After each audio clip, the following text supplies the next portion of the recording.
or in presenting your findings. So, the constructivism, on the other side, they believe in qualitative method. They believe in human perspective, opinion, ideas on a particular phenomenon or subject matter. So that is the position of the constructivism. And the idea of constructivism started at the University of Frankfurt with leading scholars like Theodor Adorno, Robert Park, and all of that, and even Herbert Marcuse. These were the leading scholars in the constructivism. Then the postulation that differentiates the idea of constructivism and positivism is that in the positivism, a theory or hypothesis is tested by the data.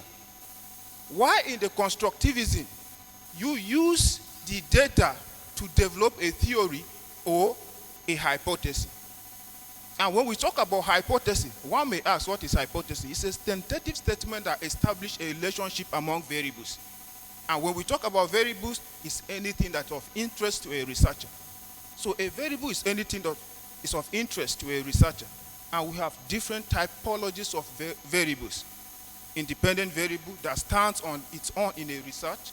We have the dependent variable that cannot survive on its own until it attached to the independent variable. We have the discrete variable that does not change, it remains constant. For example, gender is either you are a male or you are a female. Biologically, I'm not talking about Bobrisky discrete variable. So, another one is the intervening variable. And intervening variables are unwanted variables that the researcher did not want, but somehow, sometimes, they find the way to appear in the study. And as a researcher, you must be smart enough to address those intervening variables. If not, they will affect the outcome of your study. Now, we also have a continuous variable. And these are variables that changes over time. For example, if you want to conduct a study this year, and your respondents are maybe, you want to look at those from the age of 20 and 25. Unfortunately, if you did not finish the study this year, next year, those in 20 will be 21. Those in 25 will be 26. So they are out of the study. So you must balance this. So let's move to this third paradigm, which is transformative. The transformative, they believe in issue of inequality or injustice. So researchers in this context examines issues like marginalization and discrimination. So in this context, researchers examine the power dynamics and also the systems that privilege certain groups over others. For example, a transformative may want to explore researches that has to do with issue of gay, lesbianism, homosexuality. Why would a man prefer to be with a fellow man? Or why would a woman prefer to marry a fellow woman?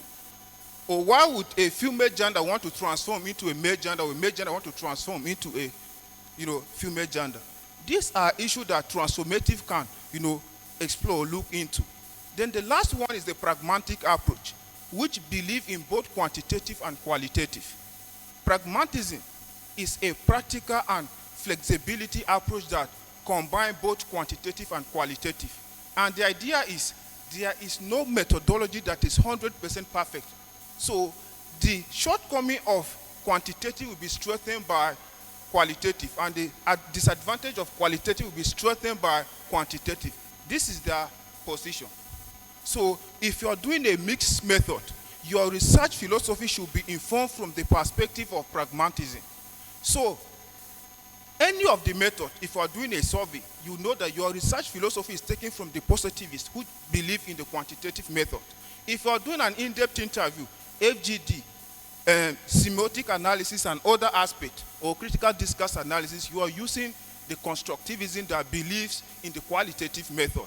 If you are using the both, that is now you have what is called the pragmatism. So your research must have a kind of a philosophical foundation if you actually want to succeed in your research study or methods.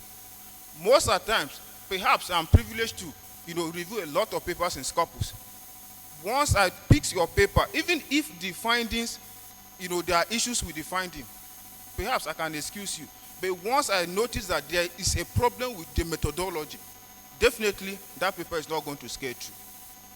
So, let me have the next slide. We are done with the the philosophical method. Let's move to research design. And let me tell you for free, there is a difference between research design and research method. They are not the same. When we talk about research design, we are talking about a planned approach that helps a researcher to answer the research question, which also refers to as the basic tools of scientific inquiry. So when we talk of research design, we are not talking about quantitative and qualitative. These are not research design. So each method has its own design. From the quantitative, we have different design under quantitative. And when we come to the qualitative, we have different design under qualitative. For example, if you're looking at quantitative, we have the descriptive, the correlation, the experimental, the quasi-experimental, the explanatory, the exploratory. They are much. This is not an exhaustive list of the quantitative research design. Right? Next slide. Now, the qualitative research design. When we talk about the qualitative research design, we are not also looking at all these qualitative and other aspects. Under qualitative, what we are looking at: phenomenological, grounded theory, ethnography, case study. And when we talk of phenomenological, we are looking at how we understand people's perspective, people's ideas, people's understanding on a particular subject matter. Why the grounded theory, which is the GT, take a kind of a bottom-up approach, whereby you let the data speak for itself within the context of the existing literature in a particular area. Then when we talk of the ethnography, we are looking at how you are able to generate a rich and contextual data. And then it also have a kind of cultural dynamics of the human behavior or composition. Then when we talk of the case study, you are looking at how you can have an in-depth understanding of a particular subject matter as a researcher. Next slide. Now, research method. As I said earlier on, there's a difference between research design and research method. Research design is a planned approach to answer the research question, while research method is a strategy to implement that plan, which is the design. For example, you are building a house. The first thing you need to know is you need a plan. Are you building a bungalow? Is it a duplex? That is the plan. So that is the research design. So after that, you need a foundation. And that foundation is the methodology or the research method. Because the plan is going to sit on a method. And that is why if the method is faulty, then you cannot be able to achieve the desired result at the end of the day. So when we talk about the research method, we are talking about quantitative, qualitative, mixed method, or what we call triangulation. Now, the quantitative is a research method that has to do with numbers, statistics. And if you are doing a study and you are using the quantitative method, your research philosophy automatically is coming from the positivist. Now, if you are doing a study, you are using the qualitative. Qualitative does not align with the statistical application. It deals with human understanding, experience, ideas on a particular subject matter. So, if you are doing a qualitative, your research philosophy is taken from the constructivism. Now, if you are doing a mixed method, which you are combining both the quant and the qual, you are not having what is called mixed method. And that philosophy will be taken from the pragmatism. Now, the next one is triangulation, from the word triangle, which means from three approach. You are doing a base survey, in-depth interview, and FGD. That is triangulation. The idea of triangulation comes from the illustration triangulation. Three methods. Next slide. So, population of the study. Now, when we talk of population of the study, we are talking about the total aggregate of individual, people, elements, subjects that constitute part of the population. So, as a researcher, before you settle with the population, you need to have what is called population parameters. And the population parameters provide a benchmark or criteria for you to be able to select a population that can sufficiently represent that particular study. And there are two typologies of a population. We have what is called the target population and we have the study population. The target population is the population that we are interested in. For example, if a researcher is interested to find out perception of maybe senior lecturers, associate professors, and professors on the teaching method, now you want to sample these people using maybe professional bodies like ACSPN, ACCE, or AMCRO. Now this is your target population. Now when you come to the study population, it is the population that we cannot draw our sample from. So in this case, you already have your parameter as a researcher. You are looking at senior lecturers, associate professors, and professors. Perhaps your thinking is these are the people that perhaps may have a kind of more knowledge when it comes to maybe teaching method. So you already have your parameters. So when you now come to the study population, you are not picking L1, L2, assistant lecturer. They are not part of the parameter or the criteria you are using to select your study population. So your focus is going to be on the senior lecturers, associate professors. These are your parameters. And then you cannot use them for your study. So it is equally important for researchers to know that the study population must be a representative of the target population. Otherwise, inference cannot be generalized beyond the population of the study. So you must have a representative of the target population before you can be able to draw your population. Again, when we talk of population, we are looking at population as a full cake. That is population. But that slice of cake is your sample size. Next slide. Now let's look at sample size. The sample size is a subset of a population. In other words, is that part of the population that you can realistically, generate your data. So if you have a large population, for example, the example I gave, you can decide to focus on those people who are the target or the study population, which you can realistically generate your data from. That is sample size. It is a subset of the population that represents the entire population. Next slide. Sampling technique. Now, as a researcher, a sampling technique is a process that guides a researcher to select your respondent or your participant. And I've been using the word respondent and participant. They are two different things. And as a researcher, you will know where to apply respondent and where to apply participants. When we talk about the respondents, it's more subscribed to the idea of qualitative. If you are doing a survey, that is respondent. Why are they responding? Because that is the role they play in a research process. But when it comes to the qualitative method, they are not called respondent. They are called participants. Why are they called participants? Because their role goes beyond replying and responding to a series of questions. They elaborate and they explain the questions. And that is why they are termed participants. You can only use them interchangeably when you are using a mixed method. You are using quant and the qua. So you cannot use the two methods.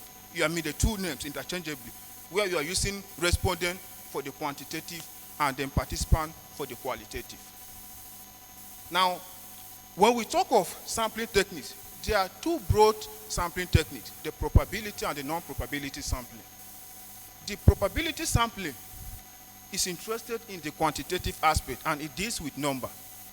And in the probability sampling, a sample must be a representative of the population because the idea is to generalize data. While in the non-probability, emphasis is not on the numbers. And in the non-probability, you don't generalize data, which means if you have a small population, it will still serve the purpose of the study. Someone sent a PhD work to me, and the person was, I'm interviewing 50 people. And I say, why 50 people? You say, the justification, this is a PhD work. So I need to have a robust, interview. I say, you don't need it. Since you're doing a qualitative study and your sampling is coming from the non-probability sampling, the idea of non-probability, you're not going to generalize data. So even if you have 10 people to interview, it's still sufficient. If you look at the 7th edition of the APA, the emphasis of qualitative study is to enrich the discussion and not to generalize the data. So even if you have 6, it's enough, because you're not going to generalize the data at the end. So under probability sampling, we have simple, random, systematic, stratify, and cluster. So when we talk of simple random sampling, it's a type of sampling that enables the researcher to randomly pick those respondents who are going to be part of the study. And the idea of randomization is to make sure that each respondent has an equal chance of being selected in the study.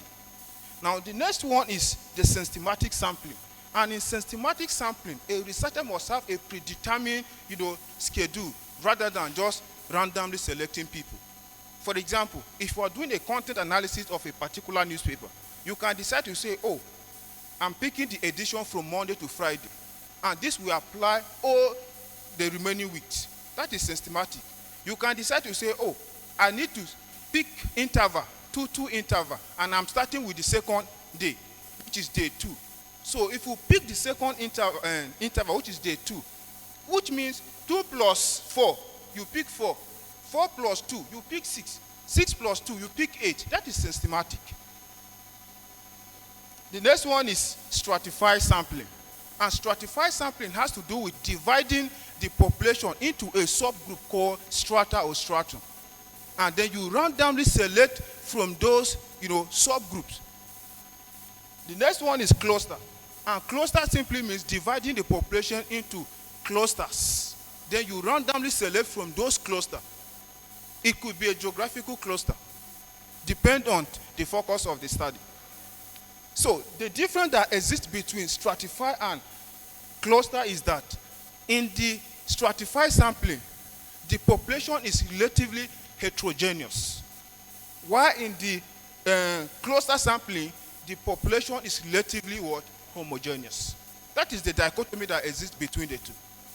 Then we have the non-probability sampling. Then the first one is the convenience sampling. And convenience sampling is based on availability. But there is a problem with convenience sampling, because if you are not careful, it will give you a kind of bias, respondents who maybe they may not be the focus or the target of the respondents. And this type is always applied by undergraduate students. One of my students was conducting a study, and he was looking at, patient-doctor communication relationship. And he wanted to find out the pregnant women who, attend antenatal care. Surprisingly, the student printed questionnaire, and she just positioned herself 10 o'clock lecture where the classmates were coming, and was giving them questionnaire to fill. And I asked, are these the respondents of this study? He said, no, I'm doing a convenience sampling. So in convenience, anybody can be part of the study. So you need to be careful. If not, it will give you a biased, sample. The next one is the purposive sampling, which is also known as judgmental sampling, which is purely based on the idea of research, judgment. But in the purposive sampling, you must have a criteria for the judgmental selection. If you don't have a criteria for selecting those participants purposively, then it will be an issue. For example, if you want to look at maybe journalists who report a particular, story, and you decide, oh, let me go with the editors. You must have a justification for selecting the editors against journalists. Maybe perhaps they are the gatekeepers of the content. That is why you are going for editors. So you must justify. Methodology is about justification. Why are you doing this? I'm doing this because of A, B, C, D. It's about justification.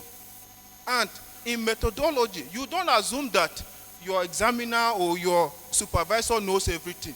And that is why you need to explain each step and how you are going to achieve that particular goal. But sometimes you see somebody will put population and will say the population of this study is this, and I'll ask, what is population? Don't assume that people know what is population. be able to take them through so that they will have the idea of what that particular concept entails. And in methodology, you don't jumble two concepts together. These are two distinctive elements and they must be treated separately. If we talk of research method, treat it separately. If we talk of research philosophy, separately. Research design, you can't say sample size and sampling technique. These are two distinctive elements and they must be treated separately. Now, the next one is snowball sampling, which is also known as referrals. And the snowball sampling is applied when the researcher is having a kind of a challenge to identify a particular participant. So once you get one person, that is the starting point. Once you are done interviewing that person, the person will link you to another person. So it is a kind of a chain process. Once you identify the first person, the person will keep connecting you until you get the required number of your participants you are looking for a particular study.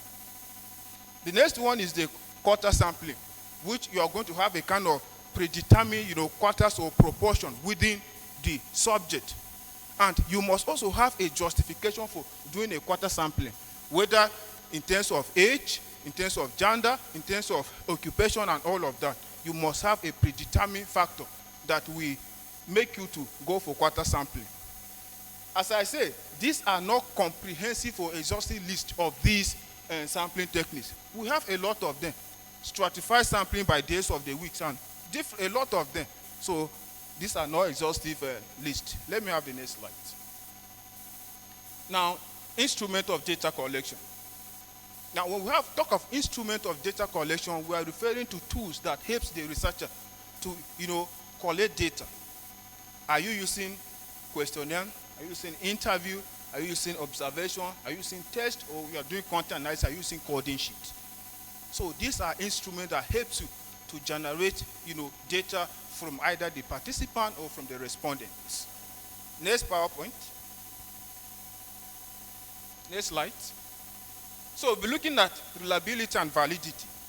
So when we talk of reliability, it is the degree to which a researcher, test a kind of arrive at a particular, result with a similar result under consistent condition.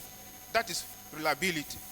While validity is the tool or the degree to which a researcher measure or the instrument measure what it claims to have measured.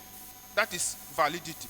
If you have an instrument and if at the end of the day that particular instrument measure what it claims to measure, that is validity.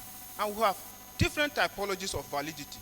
We have content validity, we have construct validity, we have criterion validity, and we have phase validity. At the level of content validity, you are looking at the extent to which the measurement validate a particular, content. Then at the level of the construct, you are looking at the interface that exists between the theory, the knowledge, within the context of the construct that you want to measure. Now, when we talk about the criterion validity, now here you are talking about looking at the extent to which that test corresponds with the external, criteria. And lastly, we are looking at phase validity, which is the extent to which a test appears to be effective given the condition which it was being tested. Next slide. Method of data analysis. Now, when we talk of method of data analysis, we are looking at those apps, those tools that helps a researcher to sufficiently analyze the data. And we have different tools that helps a researcher to analyze the data. Are you using SPSS? Are you using Atlas Tag? Are you using Starter? Are you using MassQDA? What tool are you using to analyze the data? Or you are simply settling with maybe frequencies, simple tables, and all. So you must know the right method that you are going to use to analyze your data. Then, next slide, please. Then we have limitation to methodology. Now, there's a difference between limitation and delimitation. They are not the same. They appear similar, but they have different focus. When we talk about limitation, you're talking about the shortcoming of the method.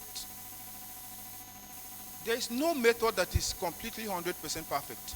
If we talk about qua, mix, they all have their own disadvantage. So as a researcher, what is the shortcoming of this method? And when we talk of the delimitation, we're talking about the choices you made as a researcher in terms of the scope, the aim. And the two of them, as if you're discussing limitation as a researcher, you must discuss limitation side by side with the solution. Because by simply telling us your limitation without telling us how you overcome the limitation, you are simply telling us that your research is not credible. So if you are addressing limitation, you also tell us how are you going to overcome this limitation. For example, if you are going to interview somebody and you know that you are dealing with human beings, there is this possibility that they will lie to you. Do you have lie detector questions that you can be able to chip in to see whether what they are saying, they are lying to you or not? That is how to overcome those lies.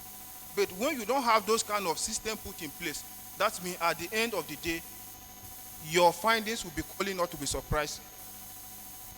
Next slide. Now, ethical consideration in research. Now, as a researcher, when you are conducting a research, you need to be very careful when it comes to ethical consideration. Because ethical consideration are principles that guide a researcher, so that at the end you protect the integrity of the respondent or the participant, so that you don't expose them to harm. And even with the kind, when we talk of ethical, with even the question you ask them questions that will not create a kind of a mental or psychological disposition among those participants or respondents. For example, you ask a respondent, how many hours have you viewed maybe TV for the last 2 years? Can the person remember? This thing will create a kind of a mental disconnection between the questioner who you are interacting with. Or you just see somebody, are you a member of Boko Haram? Those kind of questions, they are very unethical. So you look at, there are key ethical considerations. You look at the informed consent. You need to have the consent of the participant or the respondent before they will be part of the study. And at any point in time, they can decide to step out if they are not comfortable. The next one, you also need to have what is called voluntary participation. You don't need to force anybody. If I decide to participate, fine. If I did not, so be it. And you have to respect the position of that person. The next one, we also have confidentiality, whereby you interview somebody and you give the person assurance that it's going to be anonymous. You're not going to mention his name in the study. Maybe because perhaps the pressure by your supervisor, who do you interview? Let me see their names in the study. And you just come and then put their names. That is very unprofessional. Even at the gunpoint as a researcher, if somebody forced you and you have given those people that they consider no, their names will not appear in that study, even at gunpoint, don't include their names. Because it's very unprofessional, it's very unethical. So, we also need honesty and integrity. Sometimes a respondent did not even say anything, but because the data you presented is not sufficient enough, so you start thinking of ways to add something, to spice it up, to make it more, elaborate. That is very unethical. Even if it is one line that the person has presented his thought to you, make do with what you have. And that is why you need to be smart enough to answer, questions that we interrogate a particular subject matter, that we open a kind of open-ended question that perhaps we give room for more interaction and give you a kind of sufficient data that you can be able to report to your supervisor. But sometimes you go and come back with scanty data and then you start seeing a way to, build it yourself. That is not academic. Now, respect for cultural, sensitivities. You also need to respect people's culture. Maybe, for example, you are in Hausa land, you want to interview somebody, and you just put a mini skit. The person will not attend to you because of the, the cultural, sensitive nature of the environment you are interacting with your respondents.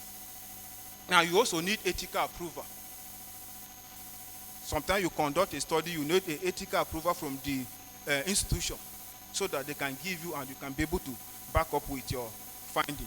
So, the next slide. Thank you for listening.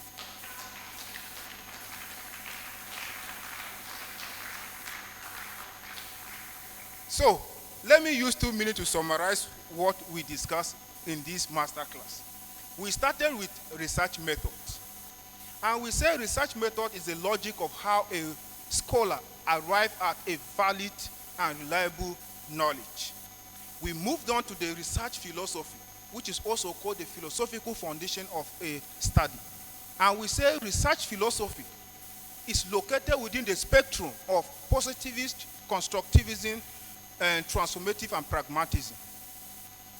And we say the positivists subscribe to the idea of quantitative, while the constructivism believe in qualitative. The transformative believes in inequality and injustice. Then the pragmatism believes in the combination of quantitative and qualitative.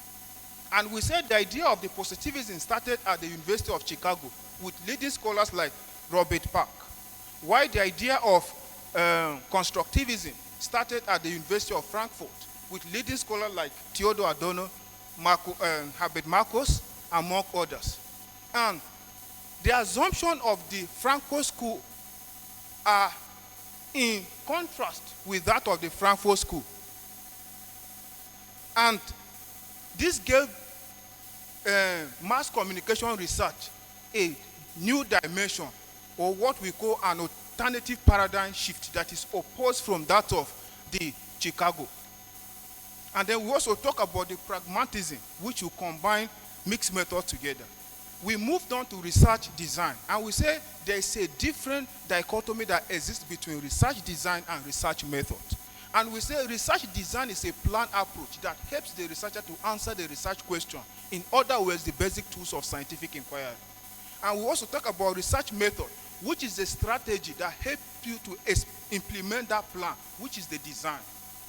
I cited an example of building, having a plan, which is either bungalow, duplex, and then having the foundation. And your research method must sit very well on the research philosophy. Look around, everybody is well seated. That is why you can be able to enjoy this lecture. If your research method is not situated to a particular research philosophy, it will be hanging. And at the end of the day, it will affect the outcome of your study. We moved on to the population of a study. And we said the population of the study is the total aggregate, individual, subject, elements that, make up your population of the study. And we say in population, you must have what is called population parameters. In other words, the population parameters provide a benchmark or a criteria for you to be able to select your respondents. And we say population is divided into two: the target population and the study population. The target population is the population that you are interested in. And the study population is that population that you want to draw your sample from. We give an analogy that population is just like a full cake. That is population. And that slice of cake is your sampling, sample size.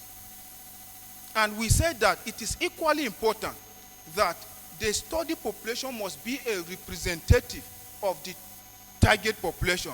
Otherwise, inference cannot be drawn beyond the study population, and that will affect the outcome of the study. We also discussed the sampling, size, and we say sampling size is a subset of a population.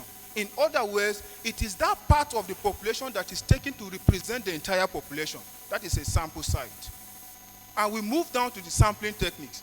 And we say sampling techniques is the process or the procedure that assists the researcher to, select the respondent or participant without being biased. We look at the two broad types of sampling. We look at the probability and the non-probability sampling. And the probability sampling is located within the context of, statistical application, and it drives the quantitative method, while the non-probability drives the qualitative method. In the probability sampling, we look at the random sampling, which has to do with randomly selecting your respondent so that all of them will have an equal chance of being selected. We look at the systematic, which helps the researcher to have a kind of a predetermined schedule rather than just sampling them or in a random sequence. Then we also move on to discuss the stratified sampling, which has to do with dividing your population into a subgroup called strata or stratum, where you now randomly select them from those subgroups. We also look at the cluster sampling, and we say the cluster sampling is a method of sampling where you select your respondent based on cluster. And the dichotomy that exists between the two is that in the cluster sampling, you use the homogeneous, while in the stratified is heterogeneous. Then we moved on to the non-probability, which we talk about the purposive sampling. We look at the snowball sampling. Purposive is judgmental, and you must have a criteria for using. Okay. Okay, the next. Okay, sir. Fifth. Okay, perfect, sir. So we move down to the next one, method of data, instrument of data collection. We look at questionnaire, observation, test, coding sheet, and all of that. Then we move down to method of data analysis. We look at the tools that you are going to use to analyze your data. Whether you're using SPSS, you're using Atlas Star, you're using InVivo, you're using Starter, you're using MassQDA. And then we move down to ethical consideration. Now we say they are the principles that guide the researcher for the safety of the participant and the respondent, so that you don't expose them to danger. So that people will also know that at least there is a process that you follow to, carry out the study. And then lastly, we look at some of the referencing tools in research, like you're using Mendeley, you're using Zotero and all of that, or Qboard, that will help you to, do your referencing or organize your literature. And that's all. Question?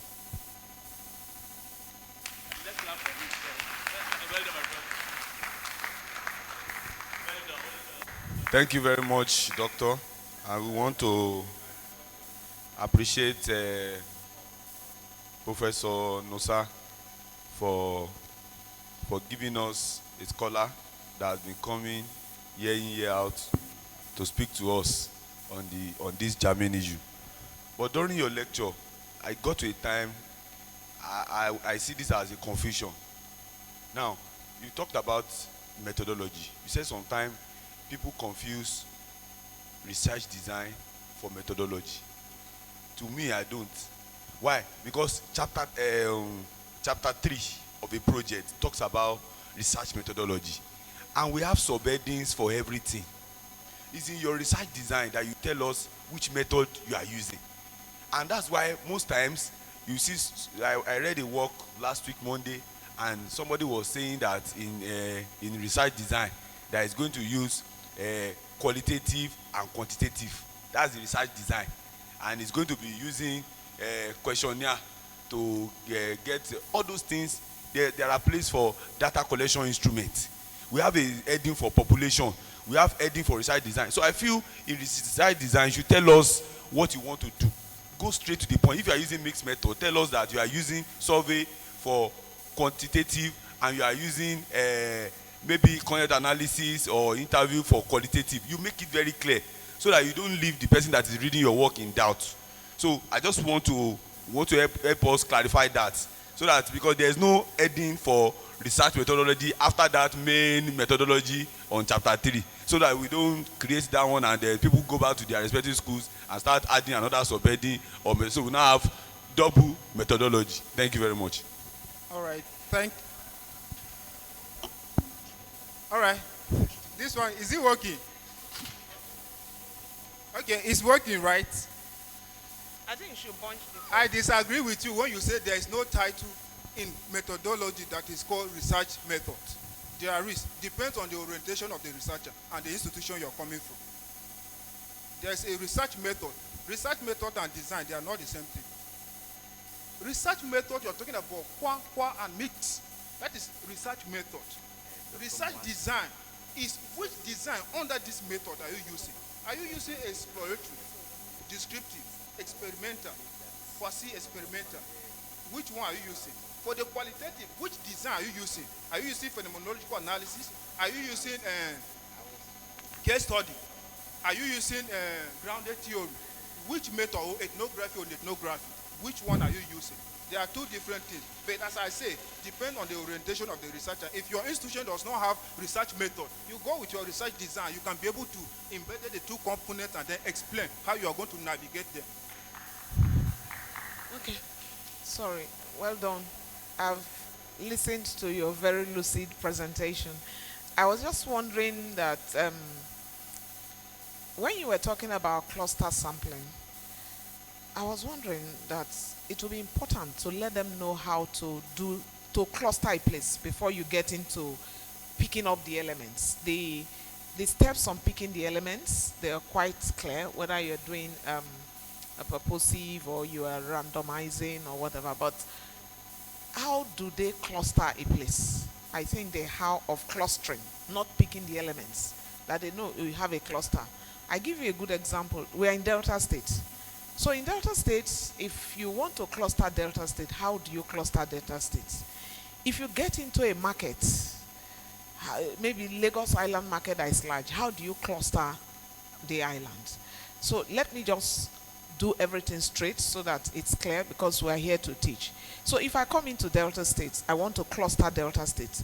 I may cluster Delta State using the senatorial districts. I may cluster Delta State using linguistic affinity to say, oh, Ijo, Urobo, Ichekiri, one side. The Urobo speaking and Isoko, one side, just like that. So that is how you do clustering before you can now get into pick the element. I think they need to know how the clustering is done. Thank you very much. Thank you very much, bro.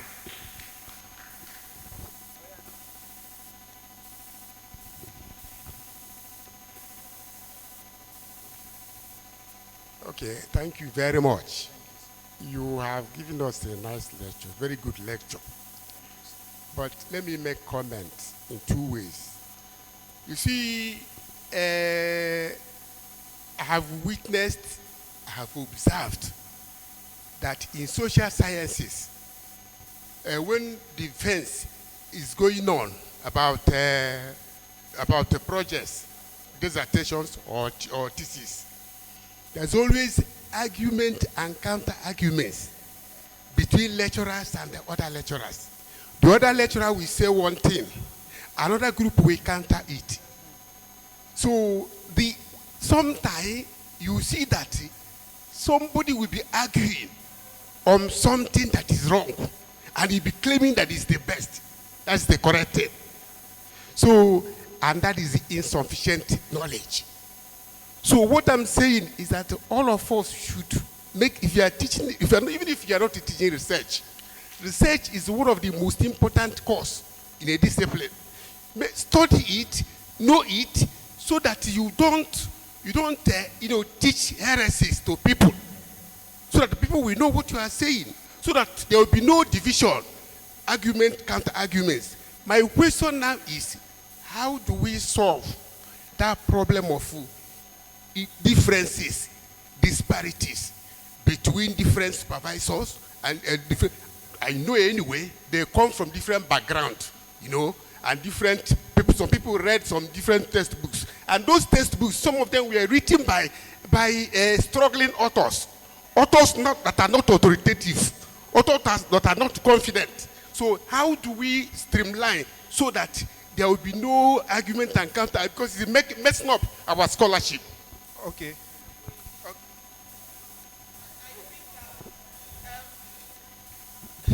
Eric is doing well. He's a fairly younger scholar, so he will not let me weigh in on this. I think that sometimes we should tell ourselves the home truth, the very senior professionals or professors. The politics is there, sir. And even within your departments or your institutions, you actually know those who are very strong in what they do. Some are very strong in methodology, some in theories and all that. So if you know your weakness as a supervisor, you should own it. But that is beyond him. It's your mindset as a scholar. I had a supervisor extremely very good. And so in terms, I had a candidate that I supervised his master's dissertation. He went to another university to do his PhD. When he got there, he was writing, and his methods, they had issues. The supervisor was very honest. He could tell him that something is wrong, but he didn't know what to tell him on how to fix it. The guy came back to me in Lagos. I was actually the de facto supervisor. I dealt with it, and he said, what? I said, take this thing, go back. I said, if that supervisor argues, I will board a flight and fly down there and deal with it. You know what? The guy came back, he said the man's mouth was sealed. So some of us are coming from diverse backgrounds, and you should, if your younger junior colleague is stronger than you, be open enough to give the work to that person. Please help me to critique this aspect. I'm not very strong. Some are extremely strong in both quantitative and qualitative methods. Some are strong in qualitative methods. So you know the strengths of your colleague. There should be no pride in learning. So I do not think it's coming from the mind of that person.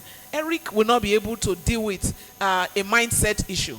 And so the departments or the programs should know how to deal with it. I come from a department, and all of us, even when a supervisor comes, he says, it's true. This argument of this person is stronger. Do you know why? The way they defend PhD in my university is tough. From the departments, you have to go to the PG school where there's a central on humanities. So it's good for you as a supervisor to listen to your colleagues at the departmental level. So I think it's not what he has to deal with. It's what all of us have to deal with. Thank you very much. Thank you very much, Prof. You have said everything. In addition to what Prof has said, in fact, in scholarship, we should learn how to accept superior alternative views. If you don't know, you don't know. Some people are still basing their argument in the 90s and 80s and notes they have. We have advanced and we move beyond that. So if you don't know, be humble enough to learn. Thank you. Let me just add this. I'm going to ride on Professor Oguezi's back to see let me see her face. She's my supervisor. She's my guy. So I'm going to. Now, I totally agree. I was just having a conversation with her while this session was on, that we need to encourage ourselves a little bit more. Conferences, workshops, trainings, seminars, webinars are where you learn new things. And if we fail to take up these opportunities, then we will continue to be in that darkness that we are. And probably when we get back to our own various institutions, we want to encourage our colleagues. We had a lecturer at some point that was teaching us, and the lecture note she was using was a 1982 lecture note that was brown. All of us, when the lecturer brings it out, we see it. But some of us, we are not able to say anything at that time. We were very young. But we had people like Professor Abel who took us on at Unilag. She never taught me directly in class. But whenever we meet, she helps us to correct so many things. And some of us are riding on that to be here. I'm not saying that because she's here, but I know that is the type of person she is. How many of us here are like that to our younger colleagues? That is another thing. So I want to just quickly talk about the fact that we need in Nigeria, this is just a general comment, we've cited so much scholars from outside Nigeria. But we have people who are also doing a lot here to grow our own scholarship. I think we should now start looking at their works and how we can start also building that. I mean those who are doing well. Because I noticed that we are losing the bibliography of our intellectuals in Nigeria. We have them. We can start looking at in terms of methodology. You know, we have people who can start listing their names here who are very good in qualitative, quantitative studies, and they have advanced so many areas of that. That is on one side. Then the second side is in the area of qualitative studies. I think we need to start looking a little bit more at embracing that aspect of research to grow theories in Nigeria, to grow models in Nigeria. We know people who are also trying to do that. And it is because you said something in passing the other time, but I thought I usually in passing. Convenience sampling is just for it's not only for undergraduate studies. You probably just mentioned that. I noted it. It's a methodology, it's a method that you can use. How you use it now becomes what makes it work. Like you said, the example you gave, convenience sampling doesn't mean you should sit down in your house and be there. No. First, you must know your population. Once you know your population, you are carrying that confidence sampling to that population to go and do it there. I remember when I did a study for in antenatal, my target audience were pregnant women and women with children younger than 1 year old. I went to local government PhD centers. I sat with pregnant women. We were both singing together because I told them, and that was convenient for me. But I was in the population that is targeted. It will be very horrible. So think we have to look at that so that we can grow our own. I mean, it's very good for model development, for theory development, so that we can start advancing something from this part of the world. So I'm looking at that we can actually do it a little bit more. Thank you very much. All right. Just do some. Okay.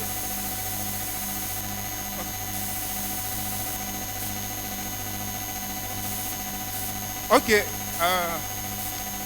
Thank you very much for the wonderful contribution. Indeed, we have a good outing. On this final note, I want to say that a white man said those who want to go far in life are those who stood on the shoulders of those who have come far. I wouldn't be here talking to you because somebody stood at the crossroads. Because I have a father, because I have a mentor. And it is on this note that I want you to appreciate Professor Musa Owens.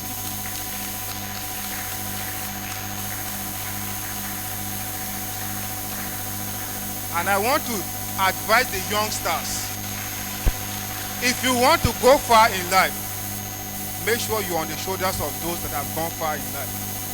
I am what I am because of professors like Professor Rotimi Olatunji, the president of ACSP. I am what I am because of Professor Abike. I am what I am because of Dr. Yele. And in Caleb University, I have a team player. Our HOD, Associate Professor Ogbonna, is here. Our able dean, Associate Professor Okwande, is here. A very gentle scholar that can just walk to my office and say, my boy, show up. So, these are the people, Dr. Dewale, all of them are here. They are team players. And if you are working, Dr. Akinta, Dr. Bello, I appreciate all of you. So if you're in an environment that you have a team player, the sky is your limit. Thank you very much. I think we can do better. Eric, please come upstairs. Oh, Eric, please come. Eric, please come.